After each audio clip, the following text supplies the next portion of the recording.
Live from our 7 Tasmania studios, your nightly news with Louise Huber begins now.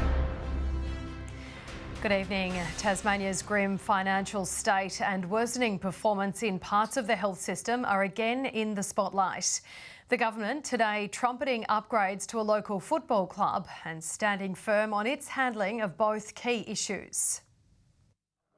The Hobart Football Club's facilities have hosted various sporting teams since the 70s, but its amenities have decayed with age. We've got some pretty vintage facilities in the sheds behind us. The state government's dumping up $150,000 for overdue spruce-ups to bathrooms, showers and change rooms. The upgrades will make a big difference to the women. The facilities will be accessible to all. It's part of a larger funding pool, helping sports teams across the state kick goals into the future. We've got $86 million committed over the next 4 years to upgrade our community sporting infrastructure. That's a lot of money. We're serious about this. But the government's handling of the budget books has the opposition on high alert, calling on the Treasurer to outline exactly how a surplus will be reached in next week's revised estimates report. It's an opportunity for Treasurer Barnett to reset the direction of the government and the management of Tasmania's finances. It is written in black and white in the budget papers about how we intend to get back to surplus. The Liberals also accused of not putting enough money into public health. New Productivity Commission data revealing Tasmania has the longest ambulance response times in the nation. This data is a consequence of a government that has massively deprioritised the health of the Tasmanian people. A point the government disputes, saying record amounts are going into the health system. We are seeing the recommendations of the ED improvements being rolled out. Anthony Dodd, 7 Tasmania News. A professional standards investigation has been launched following the death of a motorcyclist at Warrane last night. Police attempted to pull the 21-year-old over near Howrah just after midnight, but they say the rider accelerated away at high speed. Shortly after, the bike crashed into the centre divider. No idea of the exact speed, but there was debris for about 200 metres on the roadway. Police are asking anyone who saw a black Suzuki motorbike in the area to come forward. The Wooden Boat Festival has seen thousands converge on Hobart's waterfront to catch a glimpse of seafaring vessels great and small. Festival goers and boat owners delighted, sharing in the joy of what the event has to offer.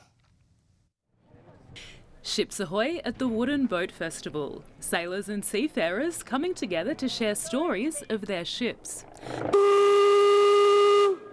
Vessels big and small converging in Hobart, with their owners proudly showing them off. This one built in the 1800s with rare timber, its restoration tugging at heartstrings. Had the problem of trying to find the timber to restore her. She's all made out of New Zealand kauri, and without that timber she'd still be rotting away, unfortunately. For different reasons, all high achievers on the water. Love and War, not shy of a crowd, she's a 3-time winner of the Sydney to Hobart. It was launched in 1973. It won the 74 Hobart race, at the 78 Hobart race, and the 2006 Hobart race. Visitors all aboard. Check this thing out. Right here. The Britannia. Beautiful boat. This amazing man made this amazing canoe. The biennial event exceeding the festival director's expectations. Oh, I think that probably more people than we've ever had. I think the reason for that is the New Zealand and Pacific theme. Peter Higgs has a long history with the festival, saying it's come a long way in 30 years. It's grown incredibly. Initially, it was just quite a small event. The festival will continue for the next 2 days. Stacey Eldridge, 7 Tasmania News. The parents of a fatal quad bike crash victim have made an impassioned plea for tighter regulations on the vehicles. Julius and Sonia Dagaman have launched an e-petition calling for the government to adopt coronial recommendations for more laws. The Tasmanian couple's teenage daughter died while riding a quad 2 years ago. Awareness for for this not to happen to any other kids, and that what Jocelyn went through. We want to make sure that preventable tragedies on these vehicles are avoided in the future. The government says some coronial recommendations have been partially adopted but doesn't have plans for mandatory quad bike training or licensing. Two Tassie footy legends are a quarter of a way through a gruelling challenge, kicking a whopping 3,000 goals each in 24 hours. The pair playing for more than just the unofficial world record. Their marathon effort is raising vital funds for charity. 6,000 goals in a day may seem like a crazy idea, but it's a wild target this pair are confident they can reach. We're trying to average a goal every 30 seconds. Are we crazy? Yeah, it's only 24 hours. With 3 Alistair Lynch medals and 5 North Launceston premierships under his belt, Brad Cox-Goodyear is no stranger to kicking goals. But this many in a day is another story. It would be interesting, but yeah, up for the challenge, and that's part of the excitement, the unknowns. By kick 3,000, who knows how we're feeling. He's missed a couple of shots in the warm-up and things, which is unusual for him. So I dare say the banter between the two of us will get it through it. That banter will be heavily leaned upon at all hours of the night. We're confident we can get through it. How our bodies are and our mental state at the end of 24 hours is another question. We'll push nice and early, get a big lead, and then we'll be able to go a bit easier through the night. The dynamic duo are playing for more than just Golf Square glory. The Marathon Game Day is raising vital funds for Ronald McDonald House. What we're doing is nothing compared to what those kids go through and their families, so if we can play a small part in that, we're happy to help. The last balls between the posts are due at midday tomorrow. Victoria Easto, 7 Tasmania News.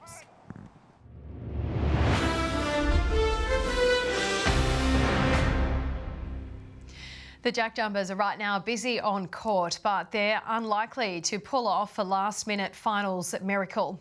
Despite being in the lead, because they're currently sitting outside the top 6 in 7th place and are banking on a big win against the bottom-placed Cairns Taipans tonight. A short time ago, the score was sitting at 59-51. We'll have a full recap in tomorrow night's bulletin. Tassie Tigers young gun Aidan O'Connor has got his Sheffield Shield career off to a strong start, knocking a half-century to rescue his side's innings in their match against Victoria at Belrive Oval. The visitors getting the upper hand early, but O'Connor's efforts helping steady the ship late in the day.